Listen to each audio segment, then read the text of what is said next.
इसके रिएक्शन निकालने हैं, शेप को बेंडिंग मोमेंट डायग्राम बनाना है, तो आपके पास एक एंड पे फिक्स है, बीच में रोलर है और यहाँ पे भी फिक्स है, और ये आपके पास क्या कहते हैं लोडिंग है। तो सबसे पहले हम निकालते हैं इसका स्टिफनेस फैक्टर। हम दो मेंबर है आपके पास, एक ए बी है और दूसरा बी सी है, इन दोनों के स्टिफनेस फैक्टर निकालते हैं। तो आपके पास इसके लिए फार्मूला होता है 4EI/L।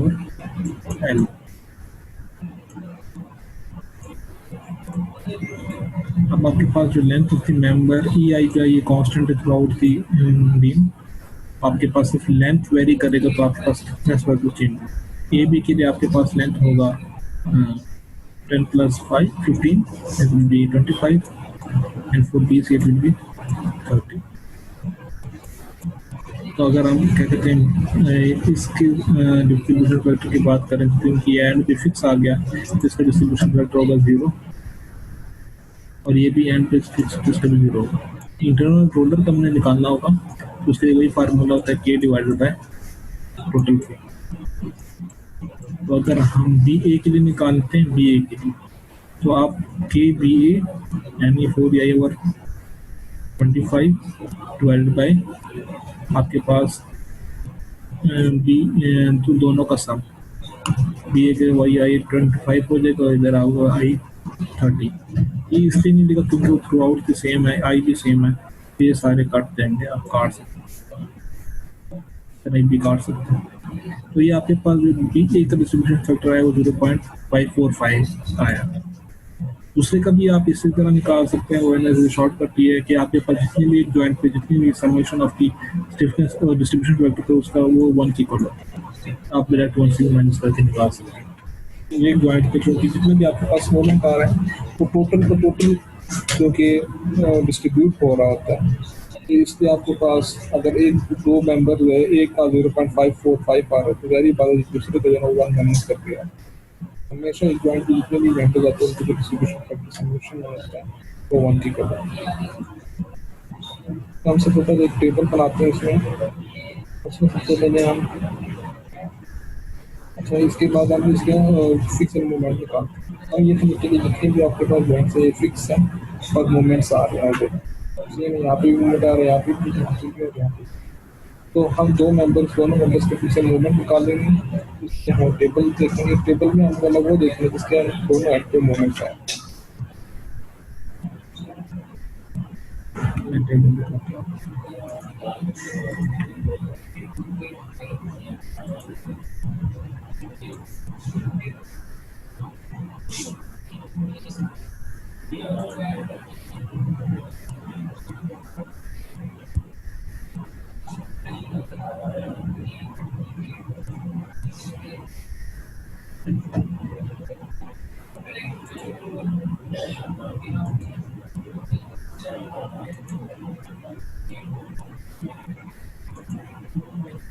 तो आपके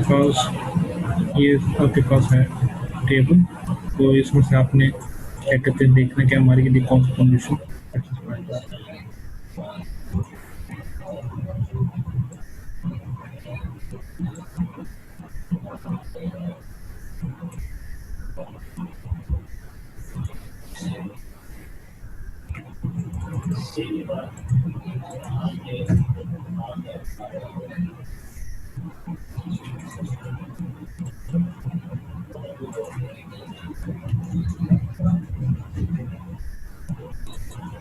तो हमारे पास क्या निकालेंगे। तो आपके पास सबसे पहले जो मेंबर है उसका जो लोड है आपके पास वो एक साइड पे करके, तो उसके लिए जो आपके पास होगा वो कौन सा वाला, वो ये वाला। अगर हमारे केस में क्योंकि एज है ना वो इधर स्मॉलर वो उधर ज़्यादा है, तो आप इसको हम बी ले लेंगे जो साइड वाला, और उसको ए ले लेंगे। और यहाँ पे आपके पास ये जो बी वाला उसका साइड हो ये वाला मूवमेंट आ जाएगा, सही है ना। डायरेक्शन सेम रहेगी मगर मूवमेंट यहाँ पे ये वाला आ जाएगा और ये वाला जो है ना यहाँ पे आ जाएगा।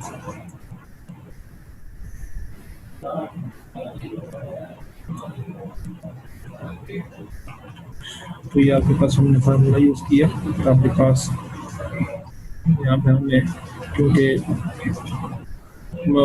एंटी क्लॉकवाइज का आपको मर्जी है, अगर आप क्वेश्चन में एंटी क्लॉकवाइज का पॉजिटिव लेते थ्रू आउट द क्वेश्चन में एंटी क्लॉकवाइज ही पॉजिटिव, अगर आप क्लॉकवाइज पॉजिटिव लेते थ्रू आउट द क्वेश्चन वही पॉजिटिव लें। अगर एंड पे जो आंसर आता है फॉर एग्जाम्पल नेगेटिव आ जाता है, इसका मतलब है कि जो आपने एज्यूम किया है वो आपने गलत एज्यूम किया, तो इसका ऑपोजिट डायरेक्शन।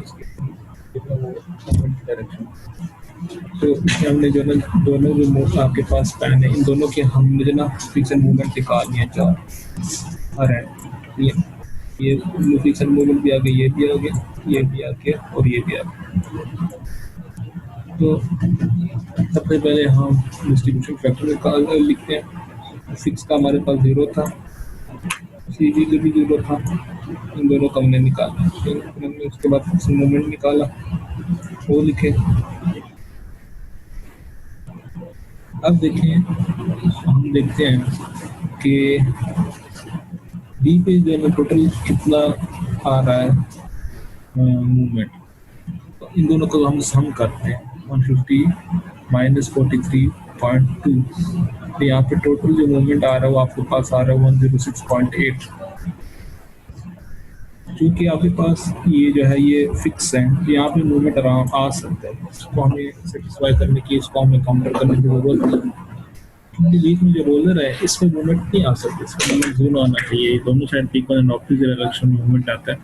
इसलिए क्योंकि इन दोनों के जो मूवमेंट है उसको अगर सम करते हैं जो फिक्सन मूवमेंट, तो 106.8 आ रहा है प्लस, यानी एंटी क्लॉकवाइज आ रहा है। तो उसको हमने काउंटर में हम क्या लगाएंगे, इसमें माइनस 106.8 लगाएंगे। इसमें हम माइनस, इधर टोटल आ रहा है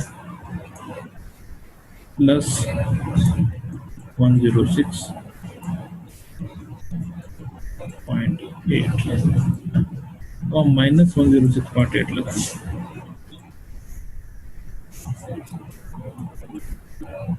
मगर वो जो है ना वो इसी तरह नहीं लगाएंगे, बल्कि दोनों को डिवाइड करेंगे। और वो जो डिवीजन है वो इक्वल नहीं होगी, बल्कि डिस्ट्रीब्यूशन फैक्टर के मुताबिक डिवाइड होगा। हम 106.8 को 0.455 से डिवाइड मल्टीप्लाई करेंगे तो जो आ जाएगा वो इधर आ जाएगा। उसको 0.455 से मल्टीप्लाई करेंगे तो जो आ जाएगा तो उसको हम इधर लिख लेंगे। फिर उसके बाद स्टेप है वो कैरी वर्क है। ये हाफ जो ना कैरी वो इस तरफ कर देगा, और क्योंकि ये आपके पास रोलर है तो इसका अगला एंड फिक्स है, इसका भी रोलर है, इसका अगला एंड क्या फिक्स है। सबसे पहले इस केस में हमने जो किया था फिक्सर मूवमेंट में, तो हमने ये अज्यूम कर दिया सारा का सारा फिक्स है। इसको हमने फिर रोलर बनाया, इसलिए हमने इसको सेटिस्फाई किया। फिर हमने इसको फिर फिक्स किया तो आपके पास हाफ हाफ आपके पास यहाँ पे कैरी आवर हुआ। तो यानी इसका 48.2 का हाफ इधर आ गया, 48.6 का हाफ इधर आ गया।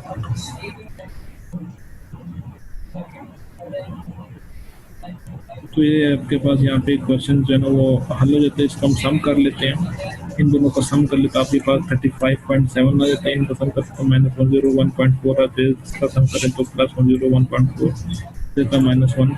तो इसका मतलब है कि दोनों इक्वल एंड ऑपोजिट डायरेक्शन में, तो इसलिए इसको हम क्या कहते हैं, ये ओके है। यहाँ पे क्योंकि इजी रोलर की कमी सिर्फ एक स्टेप पे खत्म हो गया। अगर यहाँ पे भी पिन होता तो हमें बार बार दोनों को सेटिस्फाई करना पड़ता। हम एक और सवाल करते हैं। ये सवाल है, इसमें आपके पास एक तो बीच में रोलर है, इधर भी रोलर है, और इधर जो आई है आपके पास 1.5 आई है। तो मतलब ये बीम थोड़ा सा मोटा है और एक थोड़ा सा पतला है। इसका सिंपल आई है, इसका 1.5 आई है। इसी तरह स्टेप होगा कि स्टिफनेस फैक्टर निकालने के इस के आपके पास ए बी के लिए जो होगा या बी ए के लिए सेम होता है, तो वो होगा आपके पास 4 आई है।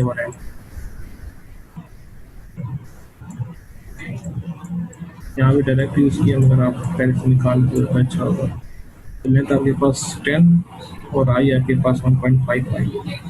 इसका होगा 4 आई डिवाइडेड बाई 10, तो इसका होगा 4 E multiply by 1.5 I divide by 10। तो इससे आपके पास इसका डिस्ट्रीब्यूशन फैक्टर 0 होगा, इसका 1 होगा, और ये बीच वाले वो का आपको निकालना। तो बी ए का जो होगा ना वो B A divided by total stiffness factor 0.6 I. इसका होगा आपके पास P C divide by total stiffness factor 0.4। Direct rule से माइनस करके निकाल। फिर आपके पास ये आ गया। फिर उसके बाद आपने क्या करना, डिस्ट्रीब्यूशन फैक्टर आ गया। फिर हम फिक्स एंड मूवमेंट निकालते हैं, तो आपके पास सिंपल है जो बीच वाला लोड है, उसके लिए हम ये एज्यूम करते हैं फिक्स है।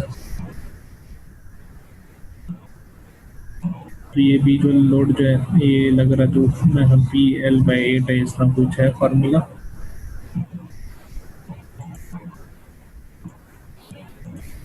ये वाला आपने भी यूज़ करना है, ये पी एल बाई 8 है, तो आप ये यूज़ करो।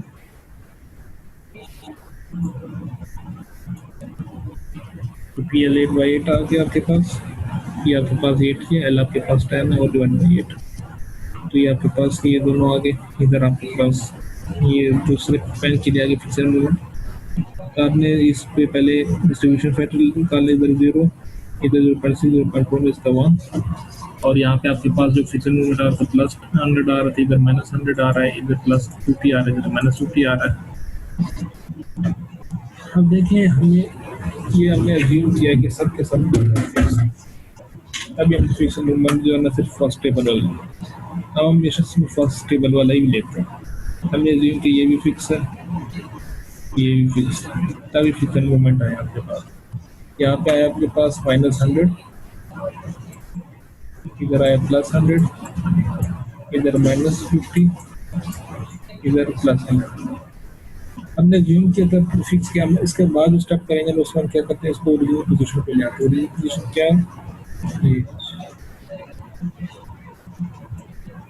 ओरिजिनल पोजीशन इसका। तो अब आपके पास ये है -100, जब पहले +100 आ रहा था, क्योंकि फिक्स है, इसको हम सेटिस्फाई करने की जरूरत नहीं, इसमें मूवमेंट आ सकता है। बीच में रोलर को देखो तो यहाँ पे कितना आ रहा है, -100 +50, इसका मतलब यहाँ पे टोटल कितना आ रहा है, -50।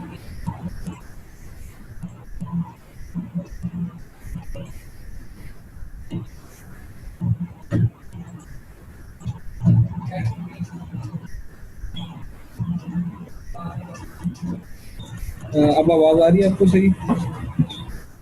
हेलो जी सर, आ रही है सर। जी सर, आ रही है। अच्छा, तो आपके पास यहाँ पे टोटल जो मूवमेंट आ रहा है वो -50 आ रहा है, ठीक है ना। इधर +100 आ रहा है, उसको सेटिस्फाई करने की जरूरत नहीं क्योंकि पहले से फिक्स है, अब बाद में भी फिक्स रहा है।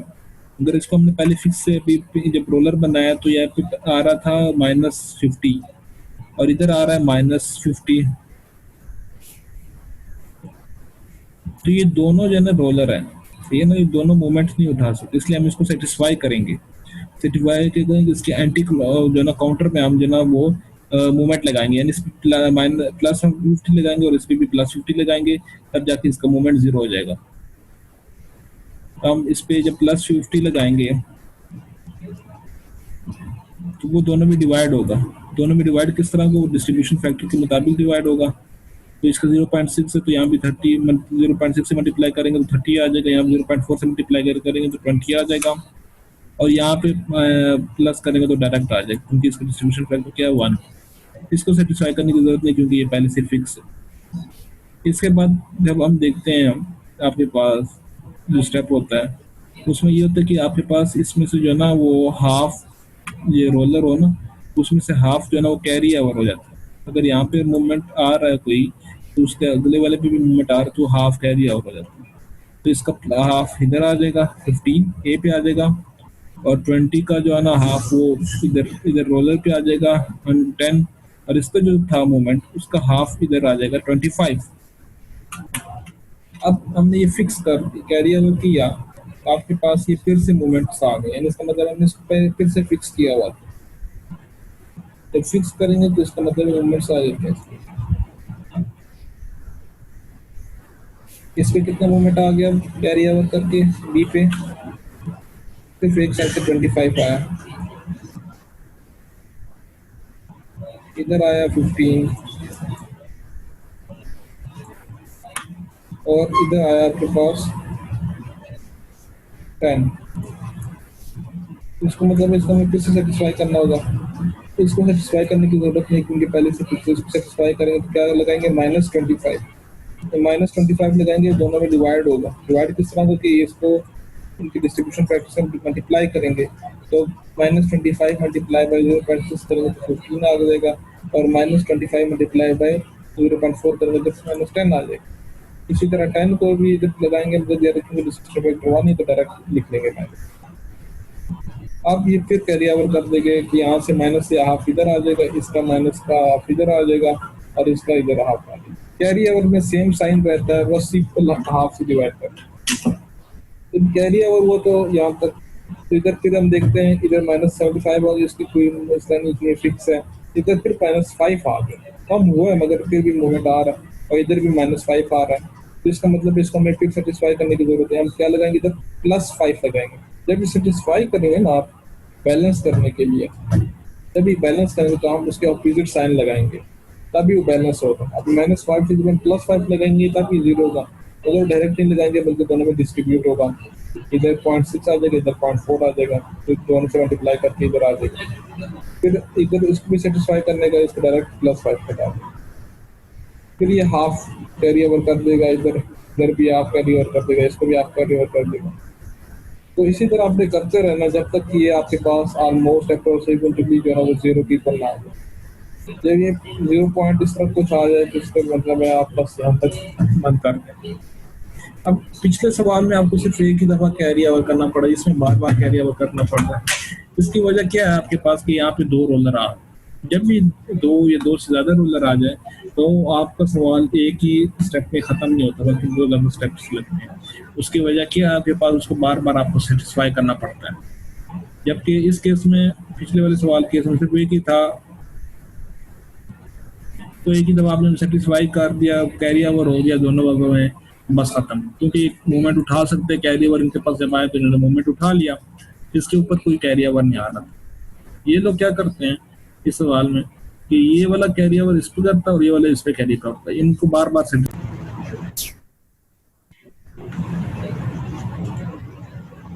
सॉरी मेरे ख्याल से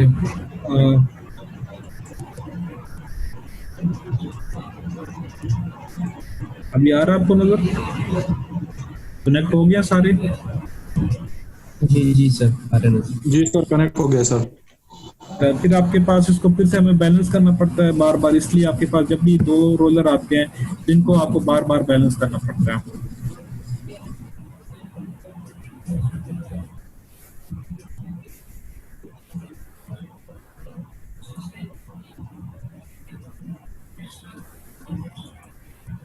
अच्छा, तो आपको बार बार इसको बैलेंस करना पड़ता है, तो इसलिए आपके पास ये सिचुएशन आती है कि इसको आपको बार बार थोड़ा सवाल लेते हो जाते हैं। जब आपके पास ये 0 पॉइंट तक आ जाए वहाँ पे अपने सवाल एंड कर देना और तमाम के तमाम मूवमेंट्स को आपने सम कर देना। ठीक है ना, हमने तमाम मूवमेंट्स को सम किए, इधर वाले मूवमेंट को सम किया क्योंकि ये रोलर है, इसको हम बार बार सेटिस्फाई कर रहे थे, प्लस माइनस, तो देखना इधर मूवमेंट 0 आ जाएगा। इधर फिक्स है तो इधर जितने भी मूवमेंट्स आ रहे थे उसको हमें सेटिस्फाई करने की जरूरत नहीं, तो जो भी मूवमेंट आ रहा है वो आपका यहाँ का मूवमेंट होगा। और यहाँ पे भी देखिए बार बार हम सेटिस्फाई करेंगे तो आखिर में देखना कि जितने भी मूवमेंट होंगे वो दोनों इक्वल एंड ऑपोजिट डायरेक्शन में होंगे। अगर आप ये इस तरह आ रहा है सवाल में जवाब में कि ये इंटरनल रोलर में जो है ना, या पिन में आपके पास दोनों side equal and opposite direction में मूवमेंट आ रहा है, तो आपको मतलब आपने सवाल सही हल किया।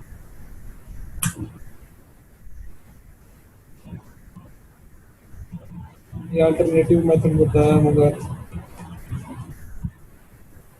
अल्टरनेटिव मेथड में ये आपके पास कि बाकी तो तकरीबन वही है सवाल पे, जो आपने पहले किया, मगर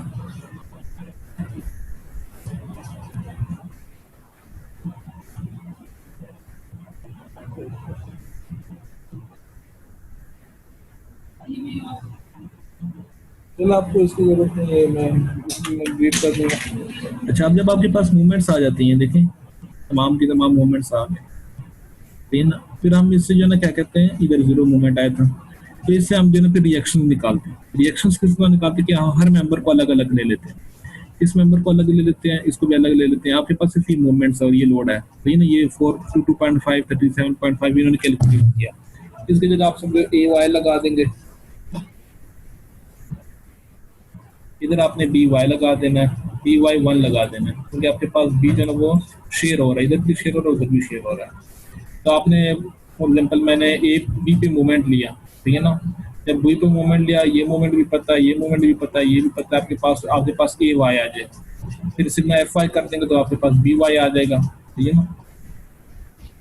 पहले आपने बी पे मूवमेंट ले लेना और फिर सिग्मा एफ वाई कर देना। फिर आपने इस पे चले जाना दूसरे वाले नंबर पे। इधर भी आपने क्या करना है कि सी पे आपने जो ना क्या कहते हैं मूवमेंट ले तो आपके पास ये बी वाई टू आ जाएगा और सिग्मा एफ वाई कर लेंगे तो आपके पास सी वाई आ जाएगा। फिर आपने इन दोनों सबको ज्वाइन कर देना है। यहाँ पे वही वाला मूवमेंट डायरेक्ट आ जाएगा क्योंकि फिक्स है और इसका जो शेयर फोर्स है वही तो शेयर फोर्स आ जाएगा। बी पे जो ना बी वाई वन यहाँ से तो बी वाई टू यहाँ से उन दोनों का सम कर देंगे।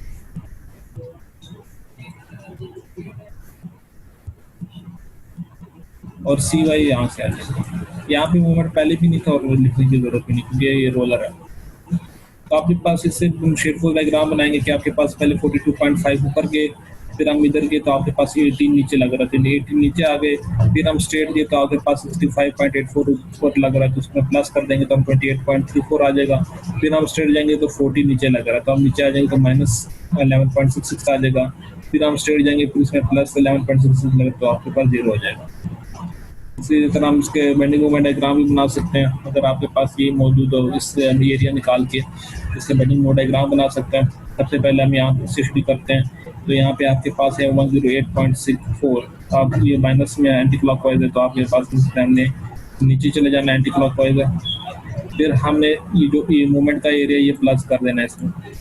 ये आपके पास है 42.5 प्लस ये आपके पास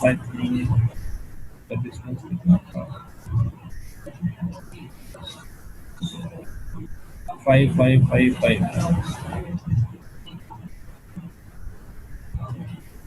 तो इसका डिस्टेंस है आपके पास 5। तो आपने क्या कर देना है -108 प्लस 42.5 इंटू 5 एरिया माइनस कर देना है तो प्लस कर देना है तो आपके पास ये आ जाएगा 104.1। अभी ओरिजेंटल लाइन थी तो इसलिए आपने क्या इंक्लाइन लाइन बना देनी है। फिर आपने जो बाकी दूसरा वाला एरिया क्योंकि नेगेटिव हमारी माइनस कर देना है उसमें क्या होगा 37.5 इंटू 5। ये जब माइनस करेंगे तो आपके पास आ जाएगा 83.4। फिर उसके बाद आपने फिर जो ना ये वाला जो अगला वाला एरिया ये प्लस कर देना, ये प्लस है 28.34 इंटू 5 प्लस करेंगे आप तो आपके पास आ जाएगा 258.3। फिर आपके पास दूसरा जो एरिया वो नेगेटिव में उसको माइनस कर देंगे तो आपके पास खुद ही 0 पे आ जाएगा। तो ये बैटरी मूवमेंट डायग्राम इसकी बन जाएगी।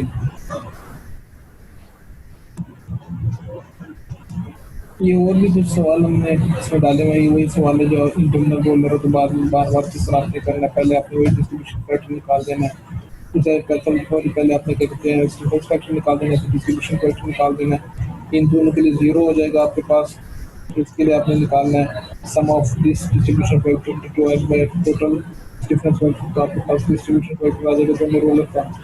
इसमें आपका टेबल बना देना है, पहले पॉइंट लिख देना फिर मेंबर, फिर आपने उसके बाद डिस्ट्रीब्यूशन पैटर्न लिख देना सबके, फिर उसके बाद फ्रिक्शन मोमेंट सबके लिख देना आपने। फिर आपने सेटिस्फाई कर दिया सबसे पहले। फिर आपके पास हॉरिजॉन्टल ये था तरह का आपके पास बना हुआ हमने सबको फिक्स कर दिया था। ये भी फिक्स किया हुआ था बीच में 2 रोलर है तो ये आपके पास मूवमेंट्स आ रहे थे। तो यहाँ पे आपके पास बी पे आ रहा है ये बी पे जॉइंट पे -240 और आपके पास सी पे आ रहा है 240 -250 तो यहाँ -10 आ रहा है। फिक्स की आपको जरूरत नहीं है बस इस तरह लिख दिया आप। तो हमें सेटिस्फाई करना होगा इधर हम क्या लगाना होगा इसमें +240 लगाएंगे +240 डिस्ट्रीब्यूशन पैटर्न में तभी डिवाइड होगा। यहाँ पे half divide distribution pattern half आ जाएगा। और जबकि आपके पास सी पे आ रहा है हमारे पास -10 आ रहा है +10 लगाएंगे तो वो आपके पास डिस्ट्रीब्यूशन पैटर्न में तभी डिवाइड हो जाएगा। फिर उसका हाफ कैरियर इधर हो जाएगा, इसका हाफ कैरियर इधर, इसका हाफ इधर, इसका हाफ इधर। फिर हम देखते हैं कि यहाँ पे फिर मूवमेंट आ रहा है, बी पे फिर मूवमेंट आ रहा है, बी पे 2 आ रहा है और सी पे कितना आ रहा है 60 आ रहा है। इस तरह का टेबल आपने बनाना। तो हम इसको फिर सेटिस्फाई करने में 2 को क्या करेंगे +-2 लगाएंगे तो हाफ डिवाइड हो जाएगी डिस्ट्रीब्यूशन पैटर्न आपके पास हाफ और जब 60 तो -60 लगाएंगे तो वो उस डिस्ट्रीब्यूशन फैक्टर के मुताबिक लग जाएगा। फिर कैरी ओवर हो जाएगा, हाफ हाफ कैरी ओवर, इधर भी हाफ कैरी ओवर हो जाएगा। फिर हम देखते हैं B2 आ रहा है मूवमेंट, आपके पास ये -12 आ रहा है, इधर -0.5 आ रहा है। इसको हम सिम्प्लीफाई करेंगे, इधर प्लस लगाएंगे, इधर आपके पास इस तरह प्लस, इधर भी +5 लगा देंगे। तो इस तरह करते रहेंगे, जब ये आपके पास सारी 0 पॉइंट पे आ जाएंगे तो आपने खत्म कर देना, सबका सम कर देना। इधर देखेंगे ये क्योंकि फिक्स इधर मूवमेंट आ रहा है, ये भी तो इन दोनों में इक्वल एंड ऑपोजिट डायरेक्शन में आ रहा है, ये भी रोलर तो भी इक्वल एंड ऑपोजिट डायरेक्शन में फिक्स मूवमेंट आ रहा है। इसमें हमने हेडिंग में बनाए, ग्राफ बनाए। एक और सवाल आपके पास, तो इसमें हमने ओवर हैंगिंग किया, इधर रोलर है, इधर फिक्स है आपके पास। तो इसका डिस्ट्रीब्यूशन फैक्टर मैंने बताया था, इसका डिस्ट्रीब्यूशन फैक्टर होता है 0, इसका 1 होता है अगर हैवी रैंक आ रहा है, तो इसको खुद निकालना पड़ेगा, जिसका ये निकाला और इसका 0 होता है। फिर उसके बाद हम क्या करते हैं, फिक्सर मूवमेंट निकालते हैं। उसी तरह आपके पास पैन मेंबर्स लिखते हैं, डिस्ट्रीब्यूशन फैक्टर्स लिखते हैं, फिर आपके पास फिक्सर मूवमेंट्स लिखते हैं, ठीक है यहाँ तक। फिर आपके पास इसका मतलब ये है कि आपके पास ये सारे फिक्स हैं, मतलब आपने ये इसका रूटीन बनाया हुआ, तो हमने इसको फिर सेटिस्फाई करेंगे। आपके पास यहाँ पे फिक्सर मूवमेंट आ रहा था 4000 और इधर -2000, फिर 2000 आ रहा, ठीक है ना। ये फिक्स है तो इसलिए हमें इसको सेटिस्फाई करने की जरूरत नहीं है। तो यहाँ पे आप जब +2000 टोटल आ रहा है तो -2000 लगाएंगे, इधर 0 आएगा, वहाँ इधर माइनस है, क्योंकि इसका डिस्ट्रीब्यूशन फैक्टर 1 है, इसका 1 है, 0 से जो भी मल्टीप्लाई होता है 0 रहता है। फिर उसके बाद यहाँ पे 2000 आ रहा है, -2000 लगाएंगे, दोनों में डिवाइड हो गए according to their distribution factor. फिर नेक्स्ट स्टेप होता है वो कैरी ओवर, सीओ का मतलब वो कैरी ओवर। तो कैरी ओवर डिस्ट्रीब्यूशन में हाफ जो है ना वो दूसरे एंड पे चला जाता है, इसका हाफ इधर आ जाएगा, इसी तरह इसका हाफ इधर आ जाएगा, इसका हाफ इधर आ जाएगा। फिर हम उसको देखते हैं कि फिर ये तो बी और सी पे फिर मूवमेंट आ रहे हैं, ठीक है। इधर +8 लगाएंगे और इधर माइनस, इधर भी प्लस लगाएंगे। अगर ये दोनों जितने भी आपके सी पे आ रहे हैं ना मूवमेंट, वो दोनों एंड पे डिवाइड होंगे according to their distribution factor, क्योंकि यहाँ पे डिस्ट्रीब्यूशन फैक्टर 0 तो इसलिए हम लिख नहीं रहे। फिर हम फिर कैरी ओवर होगा, तो इस तरह फिर ये वो उसी तरह एक ही तरह के सवाल है। सिंपल आपने जब सिंपल ये वाला अगर आपके पास स्टेप आपको सही हो तो बाकी सब सारे स्टेप आसान। जब भी आपके पास 0 पॉइंट्स में आ जाते हैं तो आपने वहाँ पे एंड कर देना और तमाम की मूवमेंट्स को सम कर देना। अगर आपके पास इंटरनल जो रोलर्स है, इधर इक्वल एंड ऑपोजिट डायरेक्शन में मूवमेंट आ रहा हो तो इसका मतलब आपने सही किया है। जैसे बी है, इधर इक्वल एंड ऑपोजिट डायरेक्शन में आ रहा है, इधर सी है, इधर इक्वल एंड ऑपोजिट डायरेक्शन में आ रहा है। तो इसी बेस पे आप जो है इसका शेड फ्लोर और बेंडिंग वगैरह डायग्राम बनाते हैं। ये तो वही आपने क्या कहते हैं फ्रेम है उसी तरीके से, कोई ज़्यादा इसमें चेंज नहीं है। साइड वो जो नहीं है, सिर्फ नॉन साइड पे होगा। ऐसे एक क्वेश्चन जिसमें आपके पास ये नॉन साइड पे है, ये आपके पास ये भी यहाँ पे पिन लगा हुआ है और यहाँ पे आपके पास क्या लगा हुआ है, क्या कहते हैं, यहाँ पे फिक्स है। क्योंकि यहाँ पे साइड पे आपके पास पिन लगा हुआ तो इसमें जो साइड में जो मूवमेंट है वो रिस्ट्रिक्ट हो गई है, रिस्ट्रेन हो गई है। तो सबसे पहले वही स्टेप है कि डिस्ट्रीब्यूशन फैक्टर निकाल लेंगे, इसका 0 होगा, इसको दोनों को निकाल लेंगे, इसको 3 पॉइंट तीनों से निकालेंगे, ठीक है। इधर भी 0 होगा और इधर क्या होगा 1 होगा। फिर उसके बाद हम फिक्सर मूवमेंट निकाल देंगे यार मेंबर का, इसका आएगा, इसका आएगा, इसका आएगा, इसको 0 होगा क्योंकि यहाँ पे कोई लोड नहीं है। तो आपने सिंपल वो फिक्सर मूवमेंट डाल देना, ठीक है। हमने जो ना फिर सेटिस्फाई करना होता है, बैलेंस करना होता है। हमें कौन से सिर्फ सी और डी को बैलेंस करना पड़ेगा, बल्कि ई को भी बैलेंस करने पड़ेगा, क्योंकि यहाँ पे मूवमेंट जो है वो 0 आने चाहिए। बी और ए को बैलेंस करने की जरूरत नहीं क्योंकि पहले से फिक्स है। तो आपने बैलेंस किया, सेम जिस हमने जॉइंट सी को बैलेंस किया, फिर आपके पास हमने जॉइंट ई को भी बैलेंस किया, ठीक है ना। उसी तरह नेक्स्ट टाइम में कैरी हो जाएगा, फिर बैलेंस, फिर कैरी, फिर बैलेंस, फिर कैरी, फिर बैलेंस, फिर कैरी, फिर बैलेंस। इस तरह आपने सवाल करते रहना। जब ये 0 पॉइंट्स में आ जाए तो आप उन्हें एंड कर दें। आखिर में तमाम मूवमेंट्स को आप सम कर देंगे तो आपके पास वहाँ के मूवमेंट्स आ जाएंगे। मतलब यहाँ पे आपके पास 92.1 आ गया, 97 आ गया, इधर ये दोनों इक्वल एंड ऑपोजिट डायरेक्शन में आ गया। इन तीनों को भी जब आप सम करेंगे ना तो आपके